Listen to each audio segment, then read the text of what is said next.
Palavra da Verdade, com Hernandes Dias Lopes. Abra sua Bíblia comigo, por favor. João 17. Tendo Jesus falado estas coisas, levantou os olhos ao céu e disse: Pai, é chegada a hora.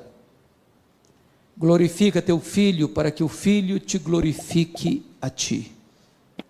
Assim como lhe conferiste autoridade sobre toda a carne, a fim de que ele conceda a vida eterna a todos os que lhe deste. E a vida eterna é esta: que te conheçam a ti, o único Deus verdadeiro, e a Jesus Cristo a quem enviaste. Eu te glorifiquei na terra, consumando a obra que me confiaste para fazer. E agora glorifica-me, ó Pai, contigo mesmo, com a glória que eu tive junto de ti antes que houvesse mundo. Manifestei o teu nome aos homens que me deste do mundo.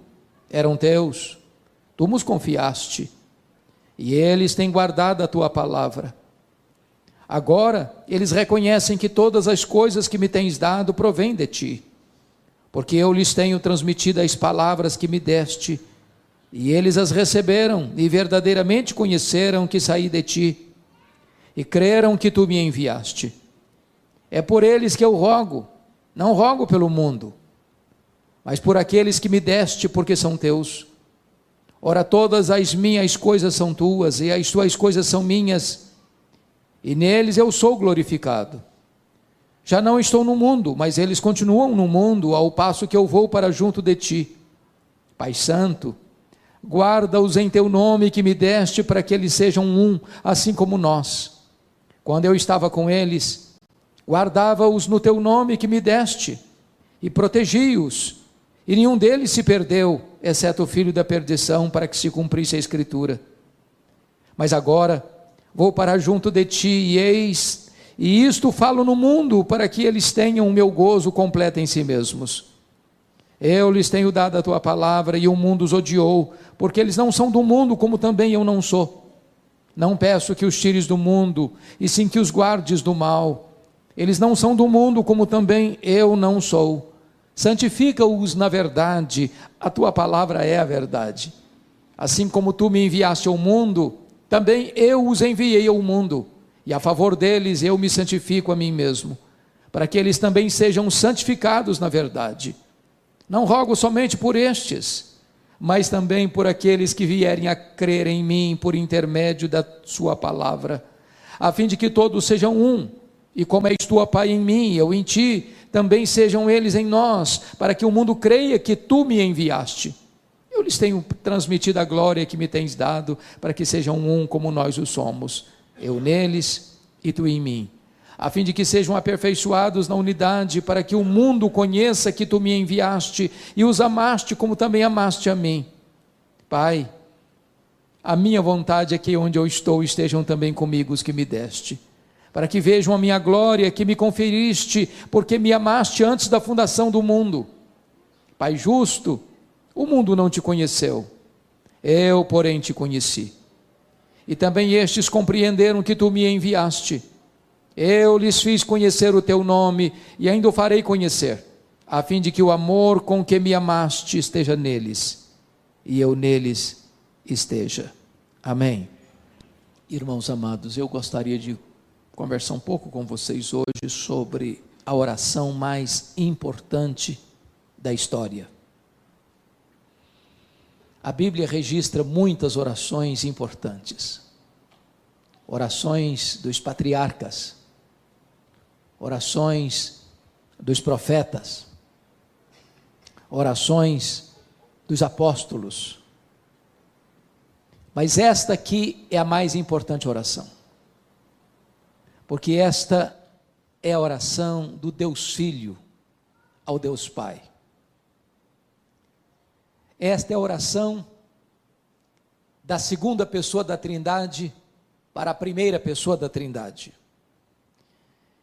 E talvez não há nada mais sublime na vida do que ouvir, do que compreender este momento sublime de Jesus Cristo conversando com o Pai, antes de partir para a cruz. A circunstância que Cristo fez esta oração está registrado com muita clareza. Se você ler o capítulo 16 de João, ele tinha acabado de falar para os seus discípulos sobre o Pai. E agora ele está falando para o Pai acerca dos seus discípulos. Na vida e no ministério de Jesus Cristo, pregação e oração sempre caminharam juntas. Aqueles que falam aos homens sobre Deus, devem falar para Deus sobre os homens. Aqueles que pregam aos homens, precisam também falar para Deus acerca desses mesmos homens, porque pregação e oração caminham sempre juntas.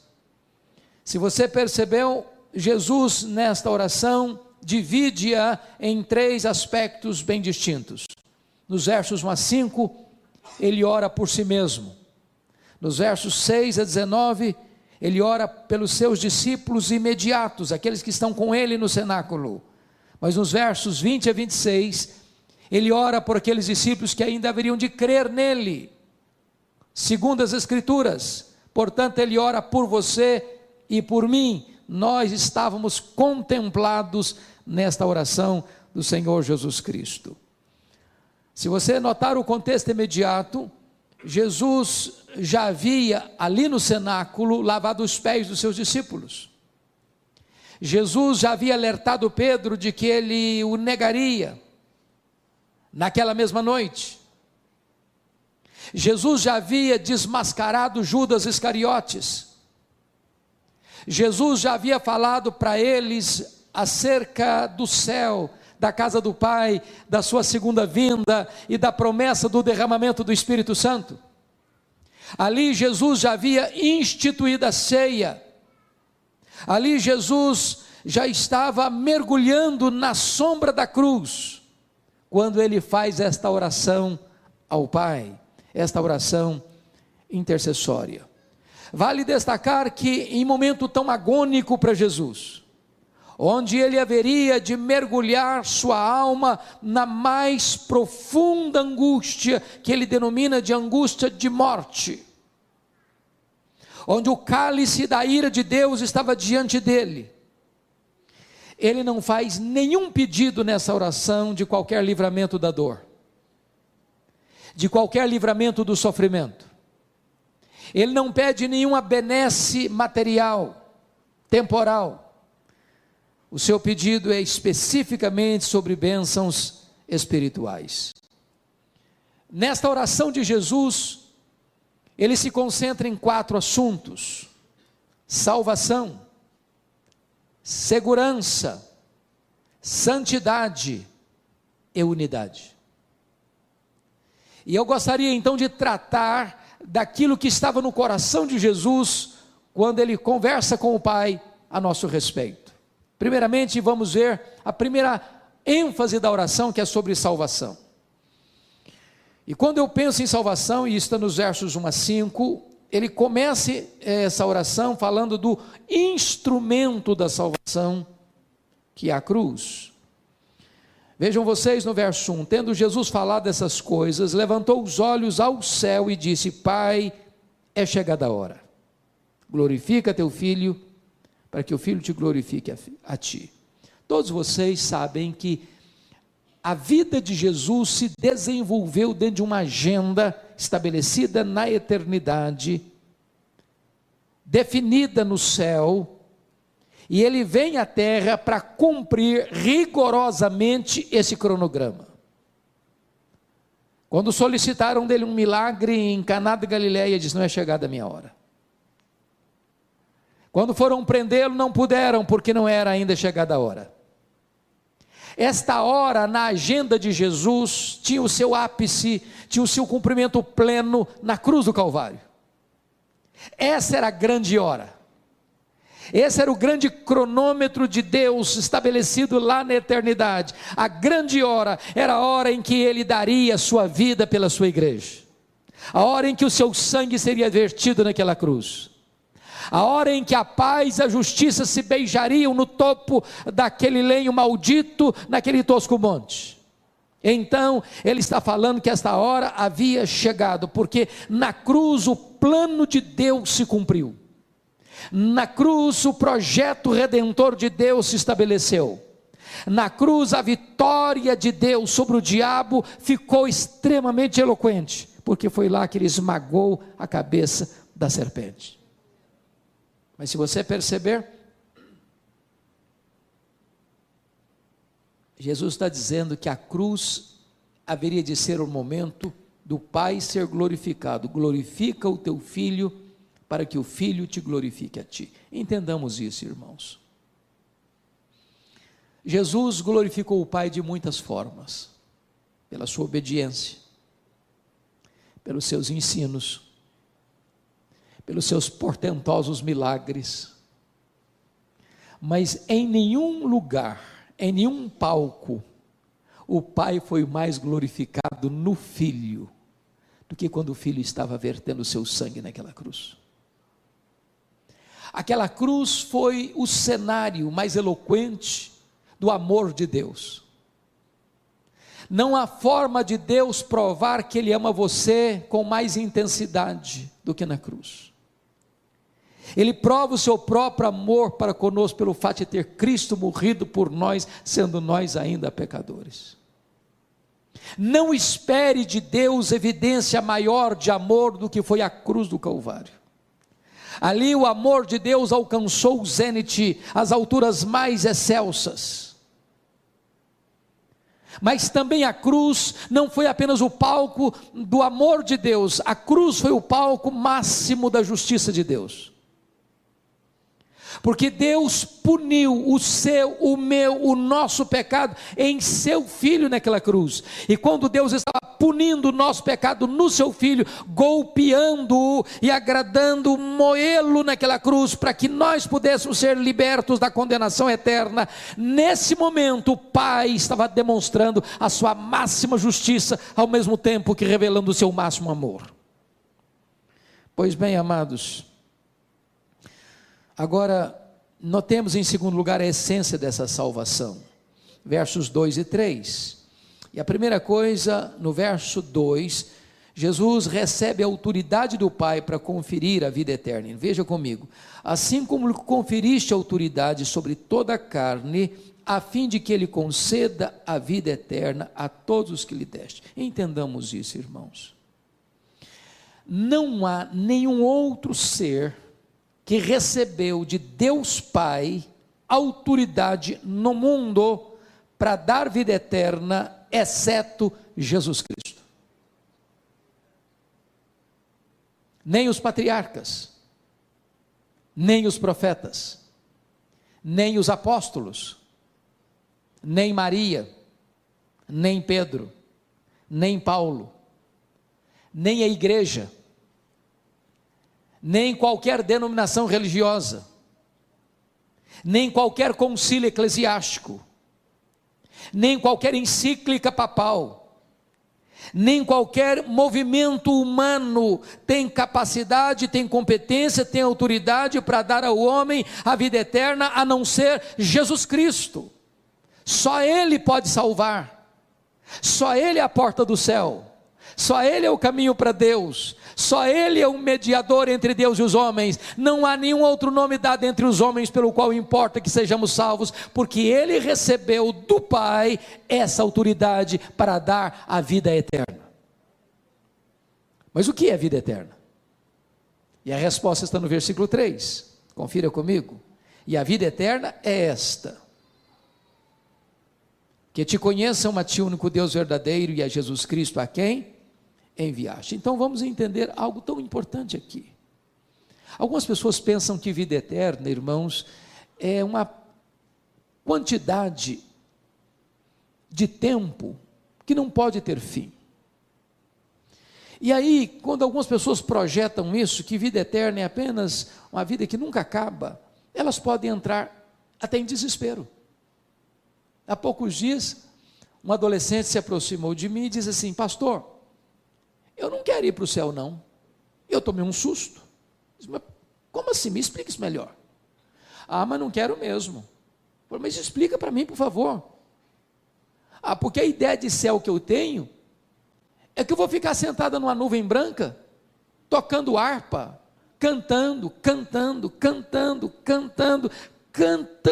Eu não aguento essa vida inteira, não. Eu quero coisa nova para a minha vida. Tem muitas pessoas que pensam que o céu vai ser chato, monótono. E eu preciso dizer para você que vida eterna é um relacionamento pessoal e íntimo com Deus, onde você vai amá-lo, onde você vai fruí-lo, onde você vai glorificá-lo, onde você vai exaltá-lo, onde você vai servi-lo, e esse Deus é inesgotável em seu ser, e você vai conhecê-lo, e jamais haverá um tempo na eternidade onde você possa dizer, já conheço tudo, não tem mais nada para conhecer, agora eu preciso botar minha vida no piloto automático. Jamais isso vai acontecer. O céu é dinâmico.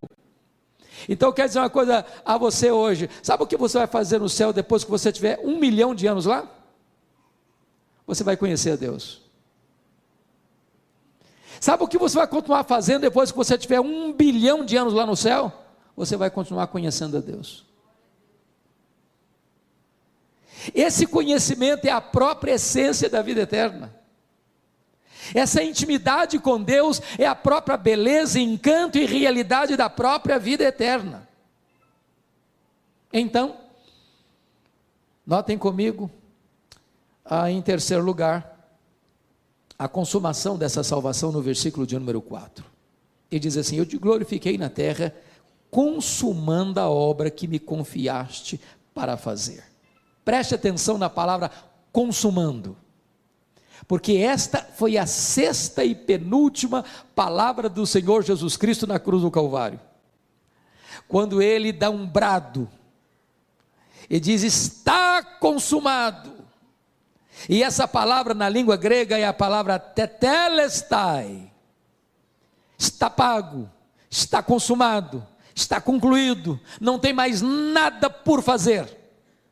E essa palavra grega tetelestai, que é a mesma palavra consumado no grego, ela tem 3 significados. Primeiro, essa palavra era usada naquela época, quando um filho recebia uma incumbência de seu pai, para fazer algum trabalho específico, e terminado esse trabalho, o filho chegava para o pai e dizia assim, papai, tetelestai, papai, eu concluí a obra que tu me confiaste para fazer. Quando Jesus está morrendo na cruz, ele está dizendo, papai, eu terminei a obra que tu me confiaste para fazer, morrer por amor daqueles que tu me deste, está concluída essa obra.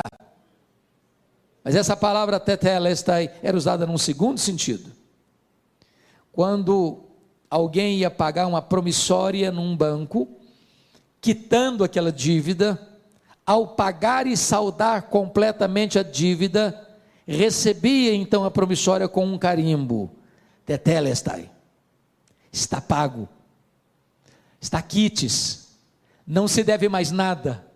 Eu quero dizer para você que crê no Senhor Jesus Cristo, que se você realmente crê nele, então a sua dívida foi quitada na cruz do Calvário. Então você está quites com a lei de Deus, então você está quites com a justiça de Deus, então já nenhuma condenação pesa mais sobre a sua vida, tetelestai. Mas essa palavra tetelestai tinha um terceiro significado no grego. Essa palavra era usada quando você comprava um bem imóvel, uma casa, uma propriedade, e ao receber a escritura registrada, porque você já saldou todos os compromissos financeiros, essa escritura recebia um carimbo, tetelestai, agora é seu de direito e de posse. Eu quero dizer para você que quando você creu no Senhor Jesus Cristo, é como se Deus estivesse dando para você uma escritura do céu, registrada, dizendo, pertence a você, de direito e de posse, toma posse da vida eterna. A obra de Cristo foi concluída na cruz, e é isso que Jesus Cristo está dizendo para nós no versículo 4. Mas notem comigo o versículo 5, que trata da recompensa da salvação. E agora glorifica-me, ó Pai, contigo mesmo, com a glória que eu tive junto de ti, antes que houvesse o mundo. Prestem atenção, irmãos. A Bíblia não detalha como é que era esta glória que o Filho tinha com o Pai antes que o mundo fosse criado. Agora imagine que Deus criou todas as coisas e o centro do céu é Jesus. Os anjos adoram a Jesus, eles servem a Jesus. Tudo aquilo que jamais olho viu, ouvido ouviu, todas as riquezas e belezas inefáveis, indescritíveis, toda a bem-aventurança, toda a glória do céu, que Ele deixou para vir aqui se encarnar, pisar o nosso chão, vestir a nossa pele, beber a nossa água, comer o nosso pão, chorar a nossa lágrima, sentir a nossa dor e carregar sobre o seu corpo o nosso madeiro, Ele está tomando de volta. E agora diz: Pai, glorifica-me com a glória que eu tive junto de Ti, antes que houvesse mundo. Ele que pagou o preço pela nossa redenção, agora recebe a recompensa. É o que Paulo escreve em Filipenses capítulo 2, ele se esvaziou, ele se humilhou, ele assumiu a forma de servo, ele se humilhou até a morte, morte de cruz, pelo que também o Pai o exaltou sobremaneira, e lhe deu o nome que está acima de todo nome, para que o nome de Jesus se dobre todo o joelho, nos céus, na terra e debaixo da terra, e toda língua confesse que Jesus Cristo é Senhor, para a glória de Deus Pai.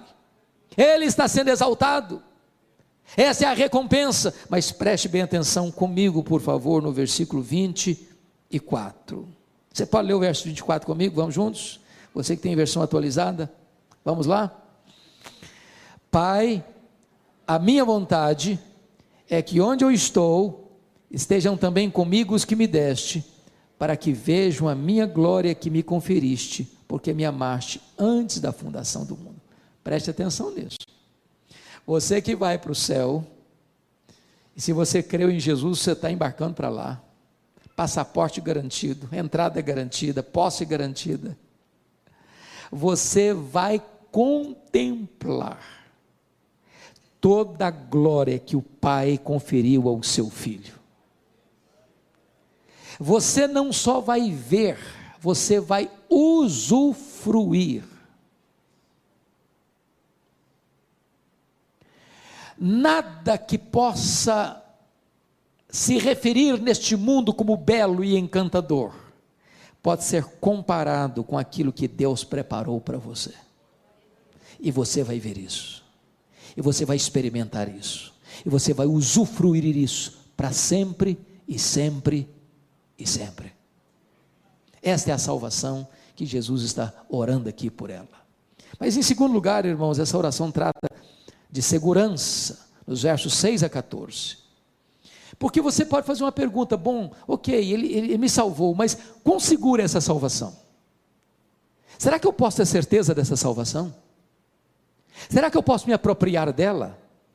Irmãos amados, há muitos irmãos em Cristo, que embora salvos, por desconhecerem esta gloriosa verdade, vivem perturbadas, porque acham que elas podem perder essa salvação, e aí elas pensam: estou salvo de manhã, estou perdido de noite, estou indo para o céu de manhã, meu pai, estou indo para o inferno de noite, sou filho de Deus hoje, amanhã eu já não mais sou filho de Deus. E muitos crentes vivem nessa gangorra espiritual, nesses altos e baixos, porque a grande pergunta que Jesus trata nesse texto é: será que você pode ter certeza, garantia, segurança dessa salvação? Vamos ver a resposta. Primeiro, a nossa segurança está fundamentada na eleição do Pai. Então confira comigo, olha aí por gentileza, versículo 2, a fim de que Ele conceda a vida eterna a todos os que lhe deste. Olha o verso 6, manifestei o teu nome aos homens que me deste do mundo. Olha comigo o verso 9, mas por aqueles que me deste, porque são teus. Olha o versículo 11, Pai Santo, guarda-os em teu nome que me deste. Olha o versículo de número 24, Pai, a minha vontade é que onde eu estou estejam também comigo os que me deste. Preste atenção nisso. Você que creu no Senhor Jesus Cristo é um presente do Deus Pai ao Deus Filho. Deus conheceu você, amou você e escolheu você mesmo antes da fundação do mundo. Ele escolheu você livremente. Não porque Ele previu que você ia crer em Jesus e então Ele escolheu você, não. Você creu no Senhor Jesus porque Ele escolheu você. Ele não escolheu você porque Ele previu que você ia ser santo, não. Ele escolheu você para você ser santo e irrepreensível. Ele não escolheu você porque Ele previu que você praticaria boas obras, não. Ele escolheu você para as boas obras. Ele escolheu você não porque você tinha méritos, você nem existia ainda. Então a escolha divina é a garantia de que eu estou salvo, porque esse decreto foi feito antes que o mundo fosse criado, antes dos tempos eternos. O Senhor Jesus Cristo deixou isso claro, lá em João 6, 37 a 40. Ninguém pode vir a mim se o Pai não o trouxer. Todo aquele que meu Pai me dá, esse virá a mim.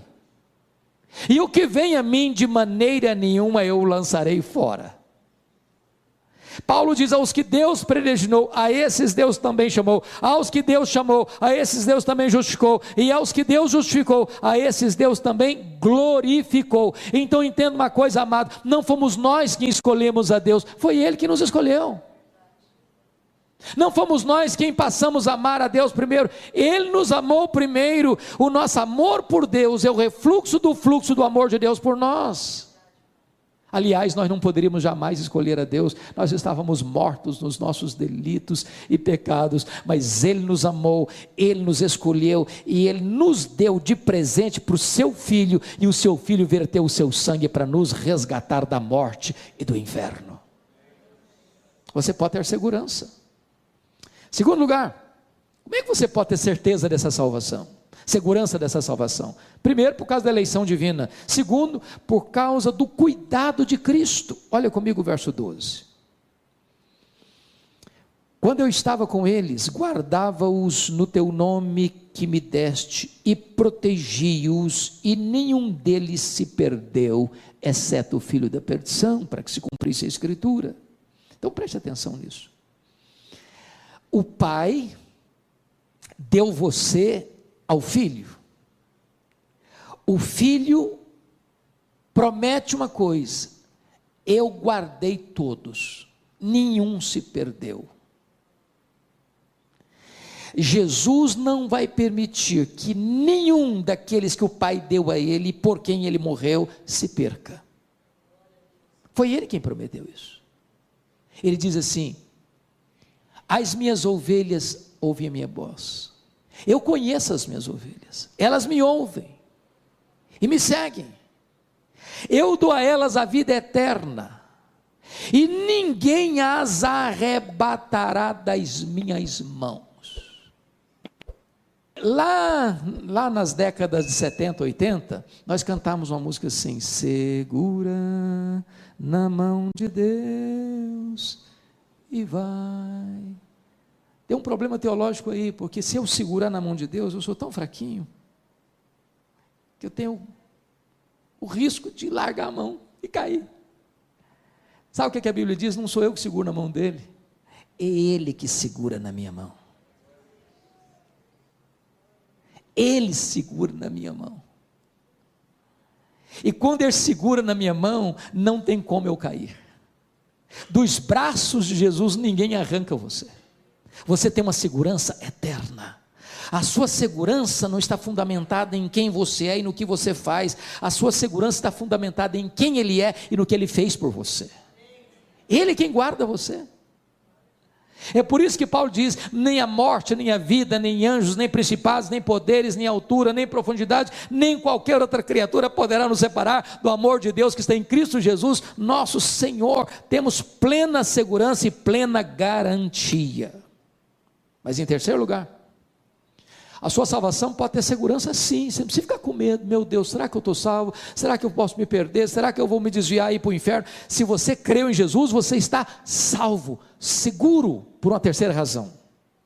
A nossa segurança está baseada na intercessão de Cristo. Veja comigo, por favor, versículo 9.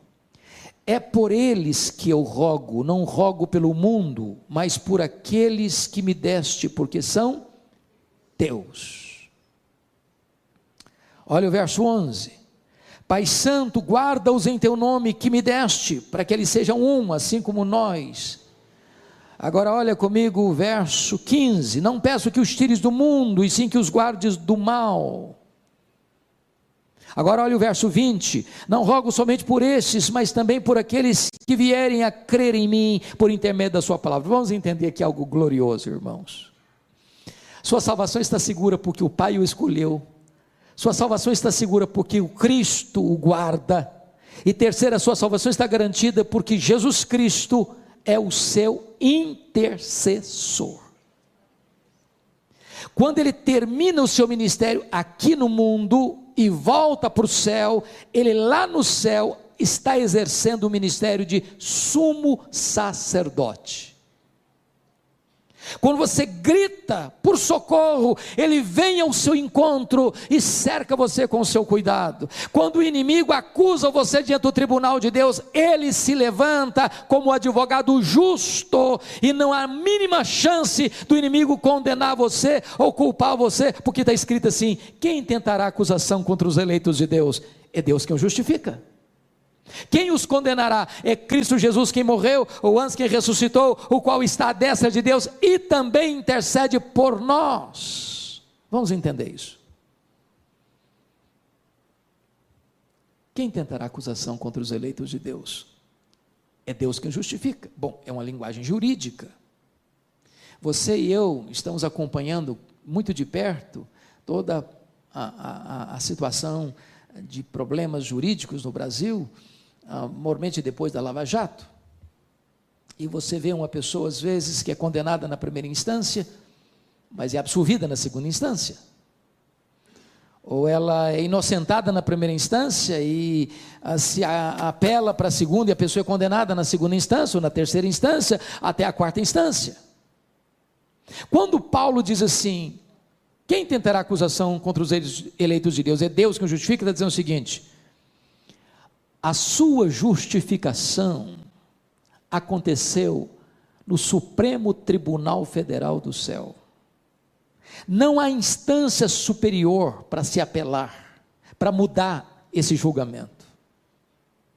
O seu julgamento, no sentido de que você está quites com a lei de Deus e com a justiça de Deus, não pesa condenação sobre você, foi feita na última instância do tribunal celestial, no supremo pretório divino. Não há chance de você ser condenado, porque Deus, o supremo juiz, declarou você já sem culpa, e por uma base legal, um outro alguém morreu no seu lugar, pagou a sua dívida, levou sobre si o seu pecado e recebeu no seu corpo a punição que você devia receber. Se Jesus recebeu a punição por você, você está quis com a lei de Deus, quis com a justiça de Deus, não pesa mais condenação sobre a sua vida. Sua salvação está assegurada. Mas veja você, que Jesus agora está intercedendo também por situações da nossa jornada aqui. E por que ele intercede? Confira comigo o versículo 15. Não peço que os tires do mundo, e sim que os guardes do mal. A palavra mal aqui deveria ser melhor traduzida maligno. O que Jesus está dizendo é o seguinte: Pai, eu não peço que tu tires os meus do mundo, porque essa ideia que prevaleceu na Idade Média, de que esse mundo está muito contaminado, então eu não posso ser santo vivendo aqui, vou para um mosteiro, vou me isolar. O grande problema é que quando uma pessoa se isola do mundo, ela leva o seu problema junto com ela, porque o problema não está fora, o problema está no coração. Mas mais, Jesus está dizendo o seguinte: livra-os do mal, livra-os do maligno. Sabe o que significa isso? Significa que aquele que nos salvou é o único capaz de nos sustentar dos ataques, das sutilezas, das armadilhas, dos laços do diabo, porque ele vive 24 horas por dia ao nosso derredor, tentando nos tragar, tentando nos devorar, tentando nos levar para uma região perigosa, para uma zona escorregadia, para um momento de fraqueza ou de uma autoconfiança. E o Jesus Cristo está orando: Pai, guarda-os do maligno, proteja-os do maligno, proteja-os do maligno. E você precisa entender uma coisa: é o Pai que protege você, é o Deus Todo-Poderoso que segura a sua mão, é Ele quem livra você, a sua alma da morte, seus olhos das lágrimas e seus pés da queda. Mas mais uma coisa, irmãos, agora vamos ver comigo o terceiro ponto dessa mensagem, que é santidade. Bom, então vamos entender o raciocínio. Está falando de salvação, e a salvação é segura, e você pode ter a segurança dela. Mas enquanto você caminha aqui, como é que você deve caminhar como um salvo? Como é que você prova que você é uma pessoa salva? Só basta bater no peito: eu estou salvo, está resolvido o assunto? Ah, eu sou membro da igreja presbiteriana de Vila Operária, então estou salvo. É isso? Ah, eu tenho minha Bíblia, eu leio a minha Bíblia. É isso? Qual é a evidência que você é uma pessoa salva? Que provas você pode dar que você é uma pessoa salva? Então vamos ver isso, irmãos. Vamos ver isso. Entendamos uma coisa: a nossa entrada no céu é exclusivamente pela graça e não pelas obras. Mas o céu em si mesmo não seria céu para nós sem um caráter santo. Prestem bem atenção no que vou lhes dizer. Uma pessoa que não ama a santidade não vai ter clima no céu. Vai ser um peixe fora d'água lá. Há muitas pessoas, irmãos, que pensam que a morte é um condão mágico que muda as pessoas. Morre o pior cidadão, todo mundo elogia o cara. Morreu, só elogio. Mas um ímpio que morre ímpio não ressuscita pio. Morreu pagão, não ressuscita um cristão. Morreu um perverso, não ressuscita um santo. Então, se você é uma pessoa salva, isso precisa ser demonstrado. E de que maneira? De que maneira nós somos santificados? Primeiro, nós somos santificados pela palavra. Vamos lá no versículo 17 comigo? 17 e 17, está escrito assim: santifica-os na verdade, a tua palavra é a verdade. Agora vamos entender, irmãos, algo sublime aqui. Você quer ser santo, irmão? Você tem que ler Bíblia. Eu não sei quanto a vocês, eu penso, estou convencido disso, que nós vivemos na geração mais empolgante da história. Eu sou animadíssimo com a nossa geração. Irmãos, nenhuma geração viu o que nós estamos vendo. Nós dobramos um milênio, nós dobramos um século, e nós somos a única geração da história da humanidade que tem conhecimento e experiência da comunicação sem fronteiras. Que coisa fantástica! Quando eu fiz seminário, nos idos de 78 a 81, meu livro texto de teologia não tinha em língua portuguesa. Hoje, as melhores e maiores obras de teologia, todas da história da igreja, já estão em português. Hoje você vai numa livraria, tem Bíblia para criança, tem Bíblia para junior, tem Bíblia para adolescente, tem Bíblia para jovem, tem Bíblia para casal, tem livro para velho, tem Bíblia para casar, tem livro para descasar, tem livro para empresário, tem livro para empregado, tem livro para desempregado, tem Bíblia para qualquer jeito que você quiser. Mas você chega na igreja e diz assim: meus irmãos, vamos abrir a Bíblia lá em Miqueias, e o povo começa a ler lá em Gênesis, para ver onde estão Miqueias, não sabe onde estão Miqueias. Nós somos uma geração Coca-Cola, shopping center e a geração analfabeta da Bíblia. E se você quer ser santo, você precisa mergulhar na Bíblia. Santifica-os na palavra ou na verdade, a tua palavra é a verdade. Segundo lugar, irmãos, como é que você pode ser santo? Você pode ser santo na medida em que você compreende de maneira sensata o seu relacionamento com o mundo. Mas vamos entender o que é mundo, porque muita gente pensa que mundo é não cortar o cabelo, é não usar batom, mulher não usar brinco, usar adereços, não ir na praia, não jogar futebol, não assistir um jogo de futebol. Tem muita gente que pensa que mundo é isso.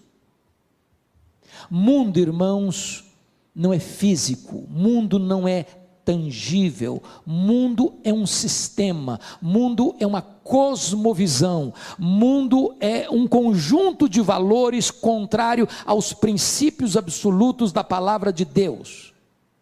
Você liga a sua televisão e você vai ver lá um filme, uma telenovela, ou uma reportagem, ou isso, aquilo, outro, você vai perceber que muitas vezes aquilo vem num viés contrário aos parâmetros e aos princípios de Deus. Isso é mundo. Como é que você vive com isso?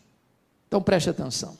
Primeiro, versículo de número 16, confira comigo. Eles não são do mundo, como também eu não sou.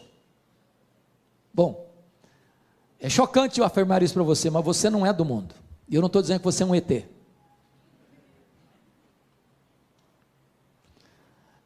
Deixa eu brincar um pouco para descontrair.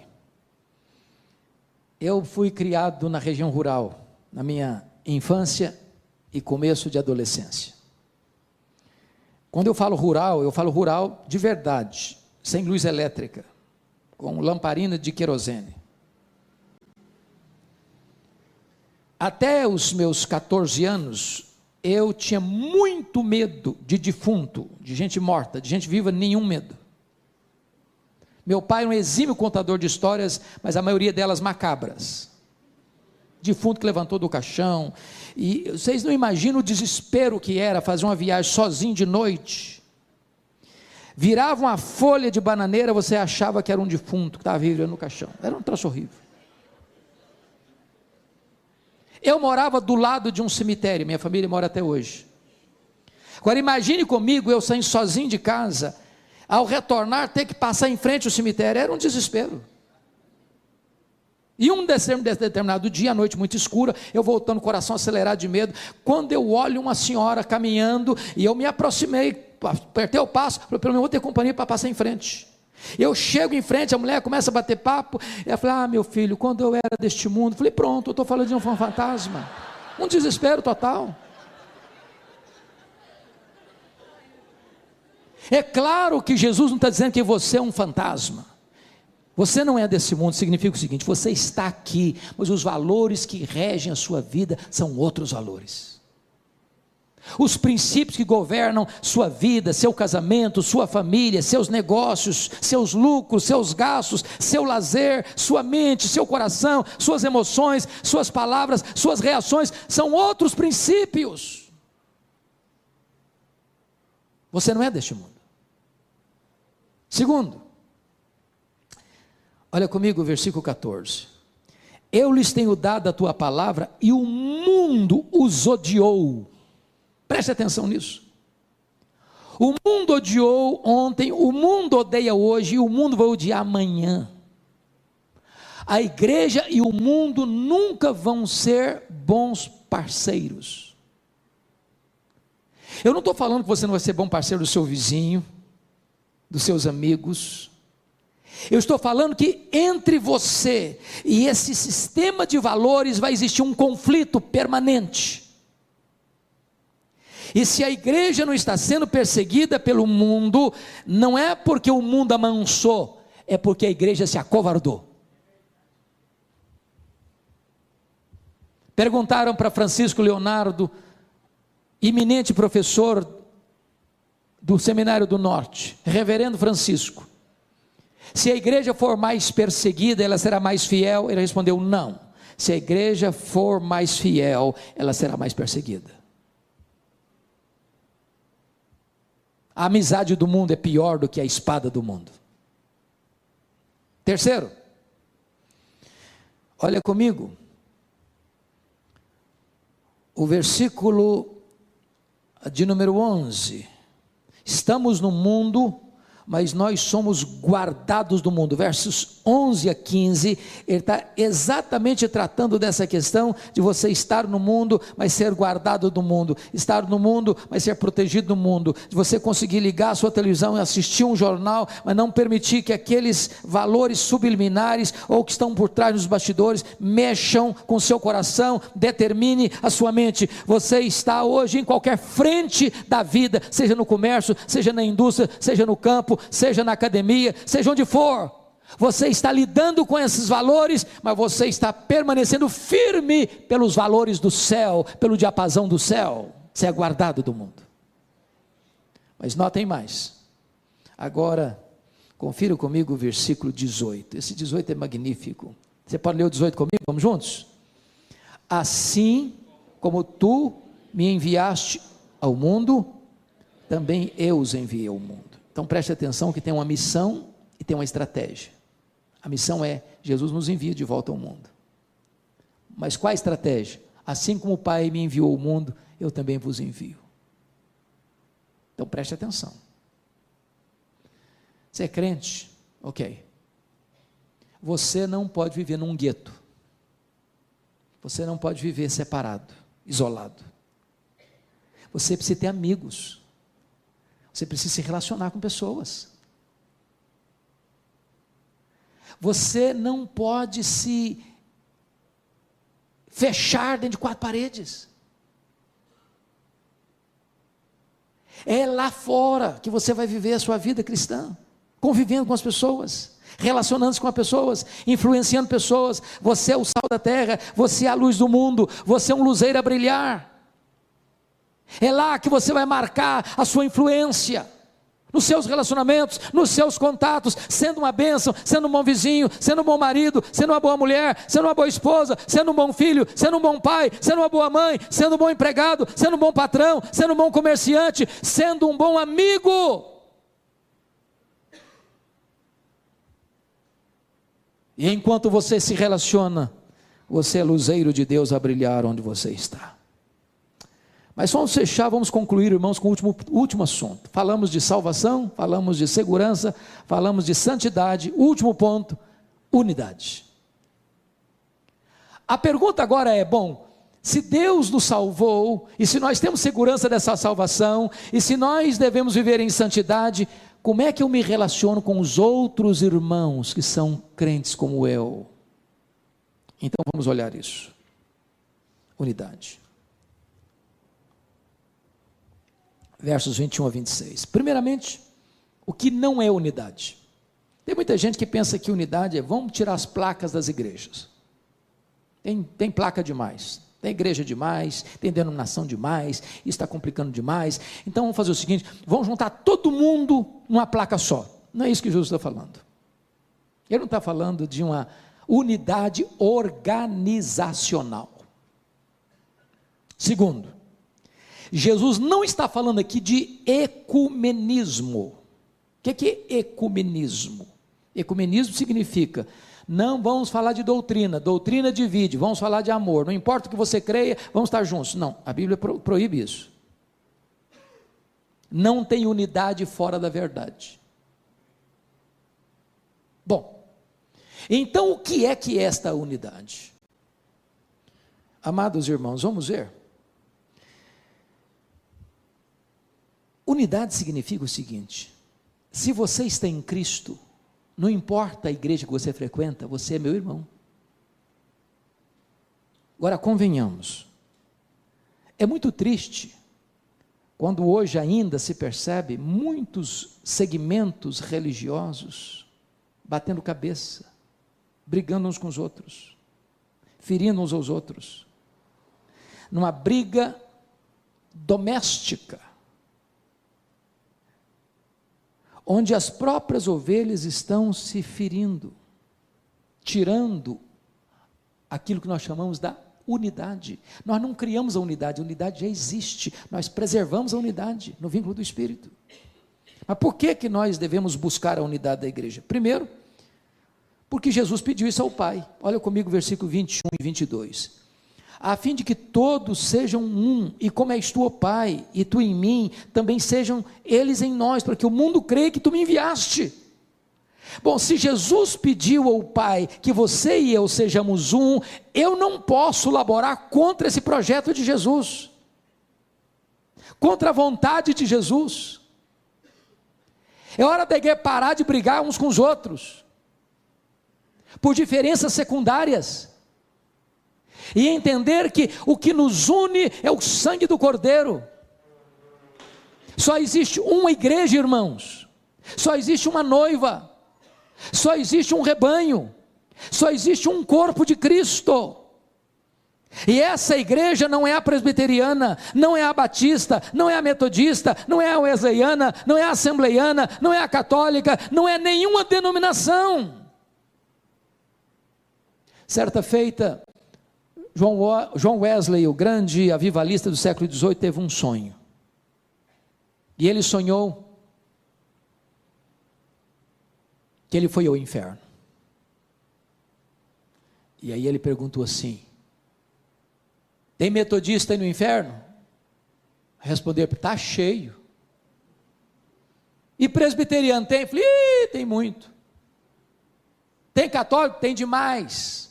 Ele ficou escandalizado. Aí no sonho dele foi para o céu. Perguntou lá assim: tem metodista aí no céu? Tem não.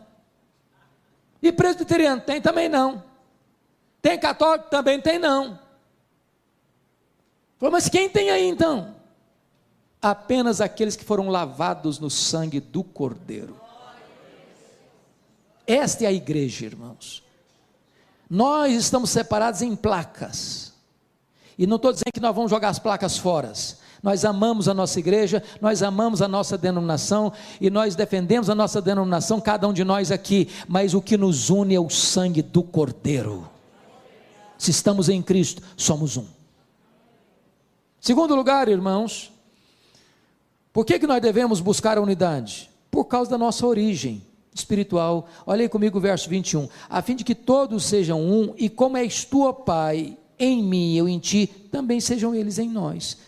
Agora preste atenção, se eu sou filho do Pai, se eu fui remido pelo Filho, e o Pai e o Filho são um, e o Filho pede ao Pai para que nós também sejamos um, então por causa da nossa origem espiritual, eu não posso laborar contra o meu irmão, brigando com o meu irmão, machucando o meu irmão, falando mal do meu irmão, dividindo-me do meu irmão. Eu sou um com ele, tem o mesmo sangue. O sangue do Cordeiro nos lavou do mesmo jeito. Terceiro, por que nós devemos ser um? Nós devemos ser um por causa da nossa missão no mundo. Olha comigo, por gentileza, o que ele vai dizer no versículo 21, a fim de que todos sejam um, e como és tu, ó Pai, em mim, eu em ti, também sejam eles em nós, para que o mundo creia que tu me enviaste. Aqui está, meus irmãos, o que Francis Schaeffer chamou de apologética final. O mundo vai olhar para nós, o mundo não vai achar que nós somos discípulos porque nós somos fiéis na doutrina, embora sejamos fiéis na doutrina, é uma coisa fundamental, ser fiel na doutrina é fundamental. O mundo só vai olhar para nós, não, eles são discípulos de Cristo mesmo, olha como é que eles se amam, olha como eles caminham juntos, olha como eles cuidam uns dos outros.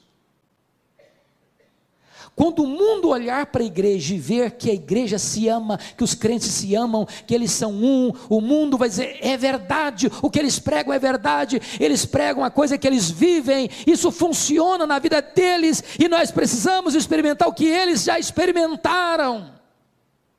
Não tem melhor plataforma evangelística da igreja do que viver o evangelho, e viver o que Jesus rogou ao Pai para que nós vivêssemos, para que nós fôssemos um. Agora preste atenção, eu preciso ilustrar isso para você entender. Eu acho que a melhor ilustração que eu já encontrei para essa unidade, eu encontrei em Juan Carlos Ortiz, pastor argentino, no seu livro Como Fazer Discípulos, Ser e Fazer Discípulos. E eu me dirijo que talvez aqui a alguns agricultores, porque vocês vivem, para mim, e eu conheço boa parte do Brasil, a maior parte do Brasil, eu não conheço nenhuma região agrícola mais bonita do que a região de vocês. Então ele ilustrou da seguinte maneira: pense você está arrancando um pé de batatas inglesas, esses tubérculos, apreciados no mundo inteiro. Você arranca um pé de batatas, você tem várias batatas no mesmo pé. Mas tem umas maiores, outras menores, umas mais lisas, outras mais ásperas, elas estão perto, mas elas não são uma unidade. Aí o agricultor bota 30 quilos de batatas num saco, e elas estão comprimidas, umas apertadas nas outras, umas maiores, outras menores, umas mais lisas, outras mais ásperas, mas elas não são unidade. E aí o agricultor envia um caminhão de batatas a Ceasa, e aí tem um montão de sacos de batatas, elas estão muito juntas, mas não são unidade. Aí o homem da mercearia ou do pequeno supermercado vai lá na Ceasa e compra lá uma porção delas e bota numa banca, elas estão juntas, mas não são unidade. Aí a dona Maria vai ao supermercado, escolhe as melhores, um saco, do saco ela pega 2 quilos de batatas, e elas são levadas para casa numa sacola e botadas numa gaveta dentro da geladeira, mas elas não são unidade, umas maiores, outras menores, umas mais lisas, outras mais ásperas. Aí se pega essas batatas, e casca essas batatas, e corta essas batatas, e bota na água, e elas são cozinhadas, e a dona Maria vai lá e faz um purê de batatas. Agora não tem uma maior, não tem uma menor, não tem uma mais lisa, não tem uma mais áspera. Agora nenhuma pode olhar para ela, eu sou mais bonita que você, eu sou melhor do que você, eu sou mais importante que você. Agora elas são um purê. Agora elas são uma unidade. É isso que nós devemos ser. E eu termino dizendo o seguinte: sabe por que nós devemos ser um? Porque esse vai ser o nosso destino eterno, verso 21.